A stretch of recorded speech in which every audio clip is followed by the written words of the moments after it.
America உருவாக்கிய ISS எனப்படும் சர்வதேச விண்வெளி நிலையத்தை தவிர சீனா, ரஷ்யா ஆகிய நாடுகளும் தனித்தனி விண்வெளி நிலையங்களை வைத்திருக்கின்றன.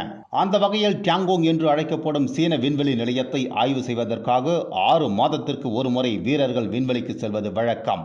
அதன்படி ஷென்சோ 21 விண்கலம் வாயிலாக கடந்த 3ஆம் தேதி சர்வதேச விண்வெளி நிலையத்திற்கு 3 வீரர்கள் பயணம் மேற்கொண்டனர். ஆனால் அவர்கள் திரும்ப வேண்டிய விண்கலம் சேதமடைந்து பூமிக்கு திரும்புவதில் சிக்கல் ஏற்பட்டது. இதனால் கடந்த 1ஆம் தேதி ஷென்சோ 21 என்ற விண்கலம் மாற்று ஏற்பாடாக அனுப்பி வைக்கப்பட்டு மூவரும் பத்திரமாக பூமிக்கு அழைத்து வரப்பட்டனர். ஷென்சோ 21 விண்கலம் 3 வீரர்களை விண்வெளி நிலையத்தில் இறக்கி விட்டுவிட்டு 3 வீரர்களை பூமிக்கு அழைத்து வந்தது.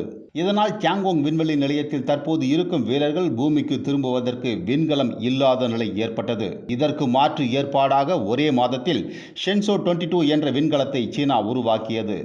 இந்த விண்கலம் ஈகுவான் ஏவுதளத்தில் இருந்து லாங் மார்ச் 2F ராக்கெட் மூலம் வெற்றிகரமாக விண்ணில் ஏவப்பட்டது.